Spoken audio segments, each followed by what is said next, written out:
లోకేష్ గారు మాట్లాడారు. ఇప్పుడు లోకేష్ గారు అయిన తర్వాత మీరు మాట్లాడారు. ఒక్క నిమిషం సార్. ఆరోపణలు చేయాలనుకుంటే ఆధారాలతో రావాలి అధ్యక్ష. గత 10 సంవత్సరాలుగా మా బాబు పుట్టినరోజు నాడు మార్చి 21న మేము అన్నదానం చేస్తున్నాం.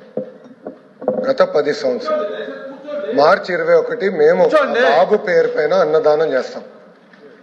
మీరు అలాంటి వాళ్ళపైన ఆరోపణలు చేస్తున్నారు. నంబర్ 1.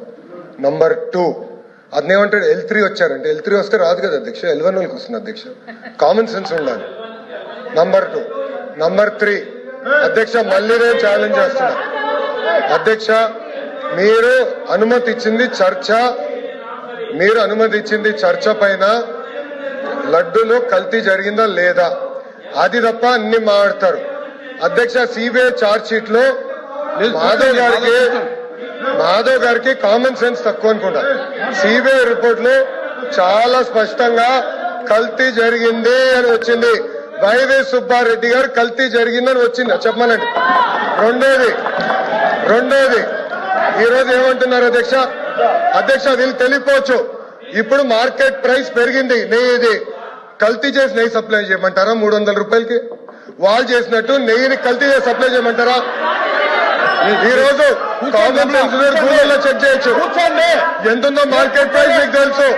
కావాలని ఆరోపణలు చేశాను మీరున్నారు ఇక్కడ. మళ్ళీ చెప్తున్నా మా కుటుంబం కానీ అపారమైన గౌరవం దేవుడు అంటే. రామానాయుడు గారు మేమేనాడు మాకు రైట్ ఉన్నా ముఖద్వారం నుంచి నడవాలా. క్యూ కాంప్లెక్స్ నుంచి వెళ్ళిన ఘనత మాది. మీ నాయకుడు కనీసం సంతకం పెట్టలా. మీరే మారుతారు లోకేష్ గారు కూర్చోండి. మీరే మారుతారు. మీరే మారుతారా? లోకేష్ గారు కూర్చోండి. చెప్పేదాన్ని సిగ్గుండాలి. కల్తీ జరగలేదంటారా? లోకేష్ గారు దేవుడు వదిలిపెట్టాడు. మాధవ్ చెప్తున్నా దేవుడు మిమ్మల్ని వదిలిపెట్టాడు. టైం అంటే వేసుకో బ్రదర్. చివరిగా